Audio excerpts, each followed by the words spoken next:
letting you know that we've had the team's expectations through for the upcoming qualifying session. Okay, thank you very much, Emma. Welcome, guys, to F1 2017 Career Mode. Episode number 53 now for Season 3.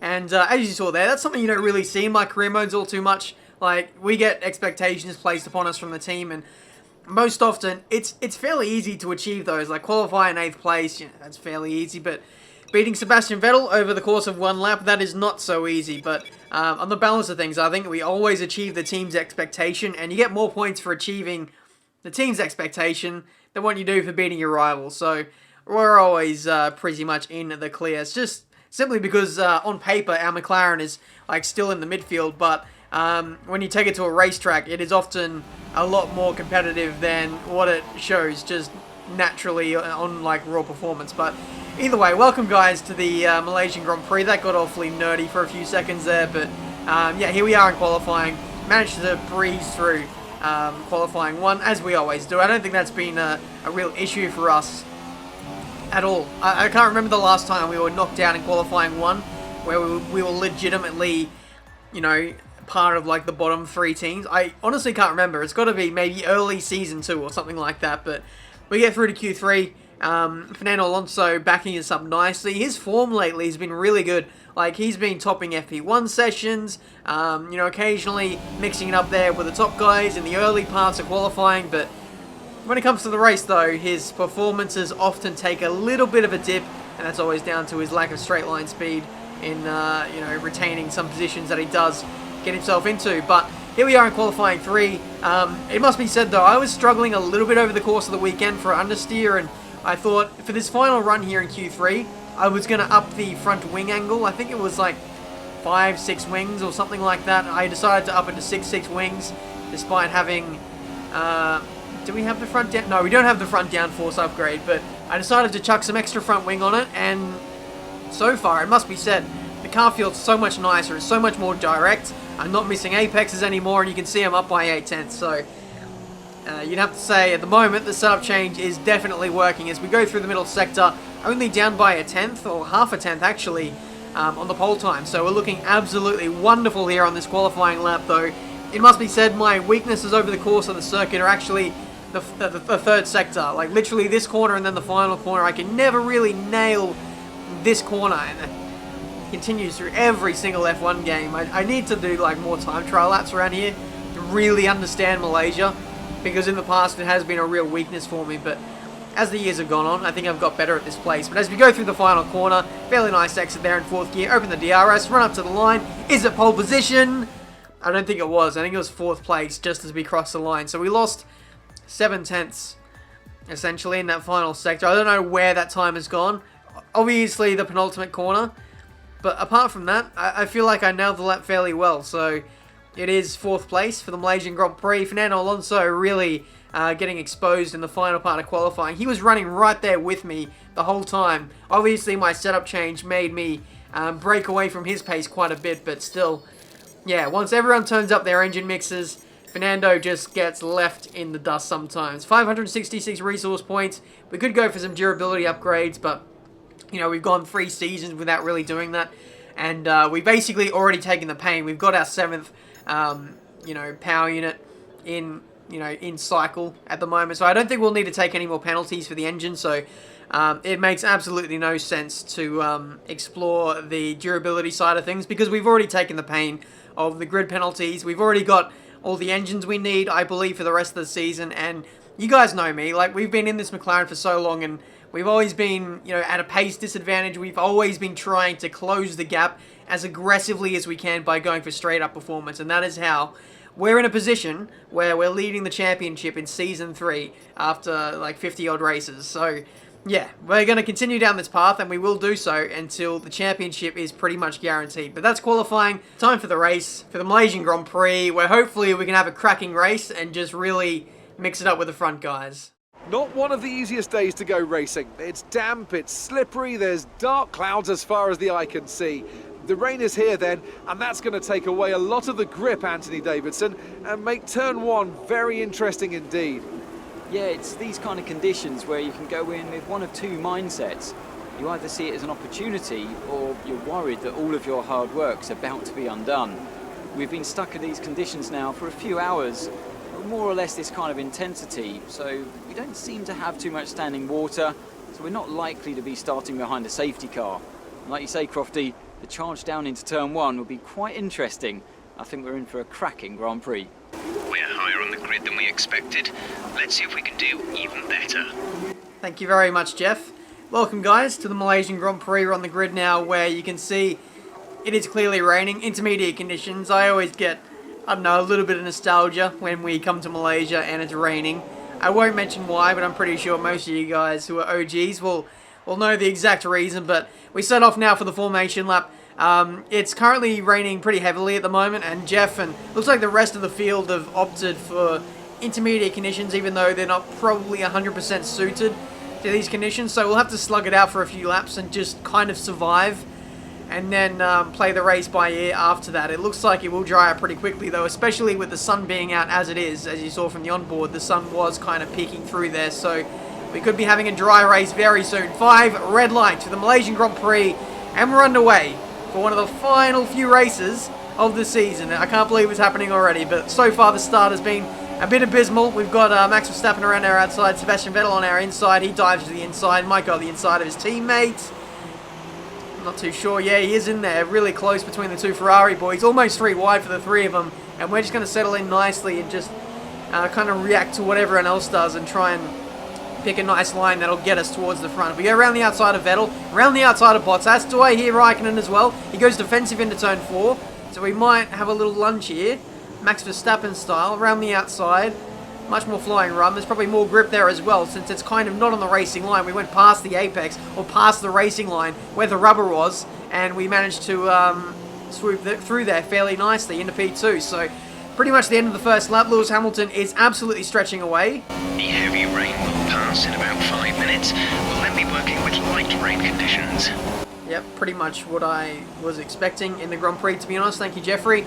But yeah, like I said, Lewis Hamilton absolutely stretching away in this Grand Prix. The gap is 2.6 seconds after the first lap, so that's quite a sizable advantage to have in the early stages of this race. I'm going to try and push as much as I can. Obviously, my pace at the start is not going to be great, and especially when we do that into the penultimate corner. That's a Sergio Perez from 2012, the race where he potentially could have won, but he bottled a race overtake for the lead on Fernando Alonso. We just did the exact same thing there, running in too deep. But anyway, we come on to lap 3. Kimi Raikkonen has got up the inside of us, and that is only going to delay our progress in trying to catch Lewis Hamilton, who for the most part looks like he's not really pulling away. The gap kind of looks the same. So that's actually really interesting to see. Maybe the Mercedes isn't really favouring these conditions, but yeah, we'll use Raikkonen if we can to pull along, and hopefully we can settle into a nice rhythm. But Kimi Raikkonen makes a mistake himself. We slide up the inside and into P2 ourselves. So yeah, we weren't even going for the move there. Like, Raikkonen just made an unforced error. I don't know, locking his brakes or just running wide with understeer pretty much after the apex or the corner was completed. So I was really surprised to get that position off of Raikkonen, and now it's our time to shine pretty much as the clouds are kind of dissipating now. The track is starting to dry up, and I felt like this was the turning point for us in the race. The track was slowly starting to improve, and as it got drier and drier, my car was coming more and more alive. Maybe my tyres were just in the sweet spot in the operating window. It just allowed me to push so much more, and I had that much more confidence. I started to reel in Hamilton, and now we're all kind of trading fastest laps here on the 5th lap of the Grand Prix. A bit of a hairy moment through the middle sector. That doesn't dispatch us from getting the fastest lap of the Grand Prix in the process, and now you can see I'm just sliding out through the 3rd sector. Having a lot of fun in this Grand Prix, it must be said. Like, driving in F1 2017 in the wet is just, when you can find that right balance between being quick and having a little bit of fun, losing the back end sometimes, it's the fastest way around the track. And yeah, I was just having a lot of fun, in all honesty, trading fastest laps with Lewis Hamilton, with Kimi Raikkonen, and it looks like we're coming into the pits at the end of this lap. I was getting too caught up in the motions of driving this Grand Prix. But yeah, we're going to go for the undercut and kind of anticipate a switch onto the intermediate tyres, because it is drying up, but the track isn't drying up fast enough for me to wait it out for dry tyres. We're already at like 50-odd% in terms of tyre wear, so I was kind of preempting the AI coming in, and I was hoping to get the undercut, because you guys know the AI like to come in after a specified number of laps into their stint. They don't care if the track is drying up. If they preconceived in their race strategy to stop after 10 laps, then they'll do so, even if the track is dry by lap 11. So I was, yeah, like I said, trying to get the undercut, trying to preempt that, and hopefully by making the most of some fresher tyres, we can get to the lead now. But we have to kind of deal with a bit of traffic here on lap 8. We got the inside of Massa. This is going to be quite interesting, though, on a racing kind of perspective. You guys get to see more overtakes, but at the same time, this just makes my race a little bit more tricky as we dive up the inside of Grosjean. It must be said, like, it's so crazy how much of an advantage fresh intermediate tyres can give you versus older ones. Like, it's nowhere near as pronounced on dry tyres, but when it comes to intermediate tyres, if you get a fresh set versus someone on older ones,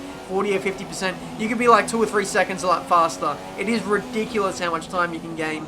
So that's why I wanted to be aggressive with this strategy. It looks like no one has really come in yet. I think some people are coming in now to the pits, as you can see on the minimap. So we'll see as they rejoin on the track. That's Sebastian Vettel just rejoining behind us. Massive lock up into turn 1, which doesn't help things. And I'm actually really surprised to see that we've only just managed to grab him.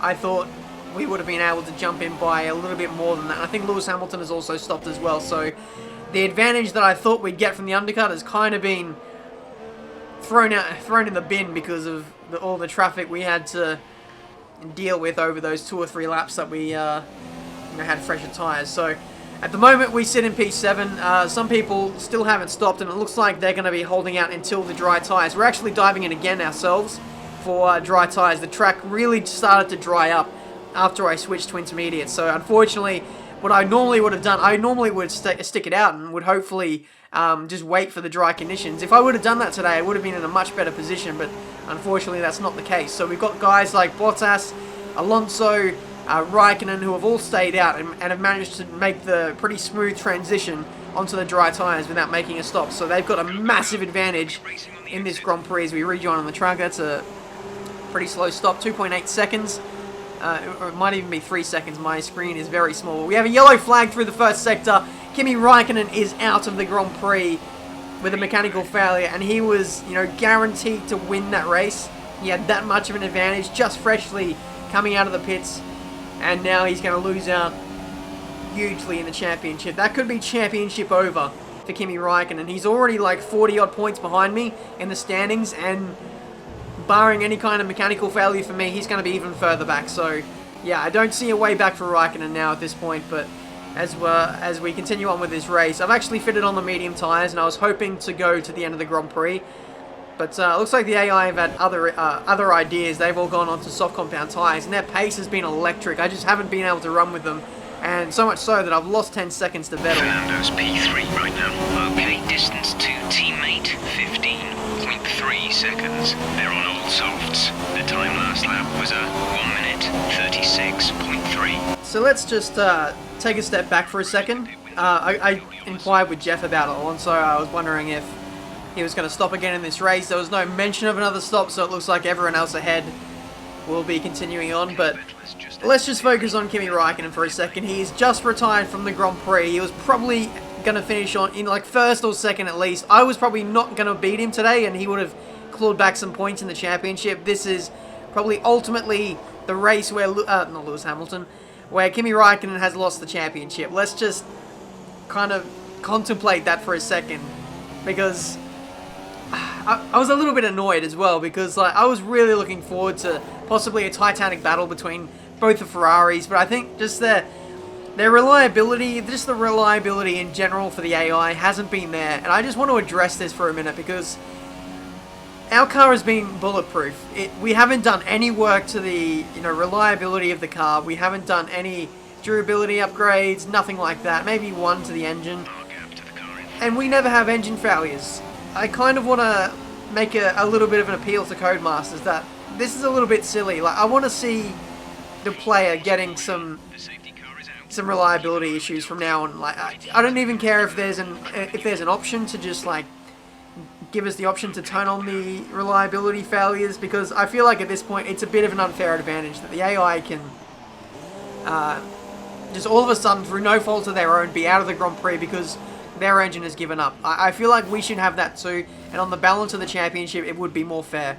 Because there have been countless times this season where both Mercedes have got... look at that right now. Valtteri Bottas is out of the Grand Prix. My point in case. Like, literally, this championship has been won by the failures of the AI. Yes, I've been very consistent, but it would have gone right to the final race, I feel like, if the failures weren't there for the AI. So all I'm saying is, let's have some intermittent failures. Let's have maybe some full-on failures, but give me the option to turn them on. At least, like, if there are some people that don't want those failures, that's fine. But for me, I want it to be more realistic. And this McLaren Honda should have had at least a few failures by now. So that's all I'm going to say. But, yeah, let's focus on the Grand Prix now because we had a safety car where... Oh, no, Lewis Hamilton is out. Okay, you may overtake the car ahead. Pass the car ahead. Oh, dear. Do you see what I mean? This is why. This is why we're winning the championship by as much as what we are. Like, we've driven so well, probably the best season I've ever driven on career mode. But that still should not be enough. I feel like I should be more challenged than this, like points-wise in the championship. But that's all I'm saying. But we're getting ready for the restart now. Just so unfortunate for Mercedes. Double retirement during the course of this safety car period. That'd be absolutely furious. So... for the rest of this race, we have Max Verstappen leading, we have Sebastian Vettel in second, one of the Force Indias in third, then Fernando Alonso in fourth place. I hope today is the day that he gets a podium, but I'm not going to be doing him any favours today as we go up his inside at the safety car restart. Had to return the position, so that's a little bit costly for both of us. Restart is away now. Alonso gets caught up on the gravel and the dirt there. Not a great exit for him. He doesn't have great straight line speed as well to boot either, and that is fourth place for us in the Malaysian Grand Prix. Thank you very much, Fernando Alonso. I'll be seeing you a little bit later. Hopefully you can follow me through, though. Like, I want to get a podium, and I want to continue this podium streak that we're having at the moment, but I'm not going to give Fernando any special favours. If he wants a podium, he's got to earn it, you know what I'm saying? But anyway, we catch on to, I think this is the penultimate lap of the Grand Prix. I've been working so hard to get close to Esteban Ocon. I've been running rich revs everywhere, you know, burning all the fuel that I've had, but I think it's been a bit of a negative effect for our engine because it's been overheating the last couple of laps and it's kind of resulted in a loss of horsepower. So it's made things a little bit tricky and I just haven't been able to get close enough to overtake. It's a very similar situation to what I had in Singapore where I was trying to close in on, I think, one of the Ferraris, or it might have been Bottas. I just had it got to a point where I just had to dive bomb him to make the move stick. So this is again another situation like that where I just need to get close.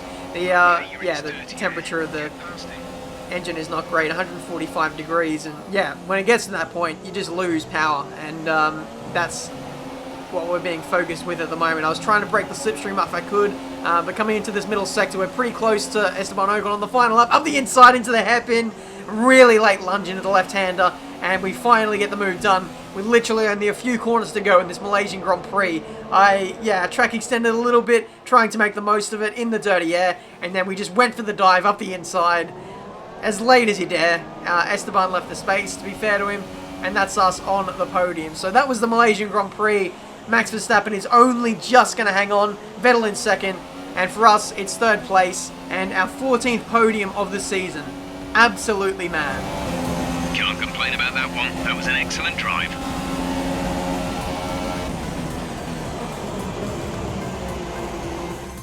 And I can see now the drivers are making their way out.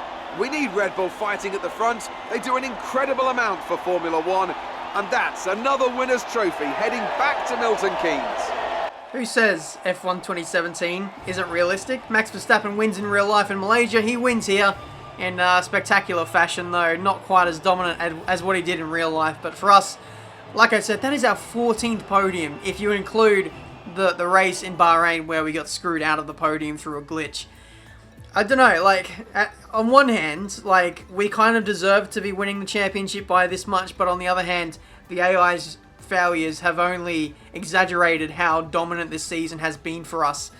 But, yeah, we're having a look through the incidents because Valtteri Bottas was actually disqualified, so it wasn't a failure of any kind. He's actually made collision with the safety car. And Charlie Whiting has not taken too keenly to that and has decided, Valtteri, had enough of you, you're out. So, that's how he bowed out of the Grand Prix. That was very interesting, and probably why I couldn't find him on the replay cameras to see how he retired, because he might have just been disqualified straight away. But there you go. The gap is 59 points to Kimi Räikkönen. And with only, I think, 4 or 5 races to go, we could potentially sew this one up at USA. If my maths is correct, if I like win Japan, if I win USA as well, and there's some unfavorable results for Räikkönen and Vettel, then we could win the championship fairly soon. But yeah, let me know how you guys feel about the failures. Like, I can understand on one hand people don't want failures, they don't want to put in all the effort to the driving and then, with like a lap to go or something, have a retirement. But, at the same time, if the AI go through it, then I feel like we should go through it as well. But that was always something like on the minds of the developers at Codemasters. They want to include like these failures, but at the same time, they don't want to take away that fun factor by killing your race after you put in so much effort and so much time to get the result or potential result you're gunning for. But yeah, there we go. That's the race. Hopefully you guys enjoyed. Leave a like if you did. Subscribe to the channel if you're new to see plenty more F1 2017 videos. If all goes to plan, we'll have the major front downforce upgrade heading our way for Japan. And then the race after in USA, we'll have the ultimate drag reduction upgrade. So with those two upgrades paired, we'll be the best car aerodynamically in the field, and potentially we could be a dominant force, depending on how the performance upgrades go. So we'll have to wait and see on that one. Unfortunately, we won't see how that kind of plays out until after I get back from Abu Dhabi. I haven't recorded up till that point. I recorded Japan, but I haven't recorded USA, where potentially all the upgrades go on the car. So we'll have to wait until then to see how those plan out. But that's it for today. Hopefully you guys enjoyed. Like I said, leave a like if you did. Subscribe to the channel if you're new. The next race is Japan. So hopefully we can have a good race there and continue the championship fight. Thank you so much for watching. Until the next one, I'll see you next time.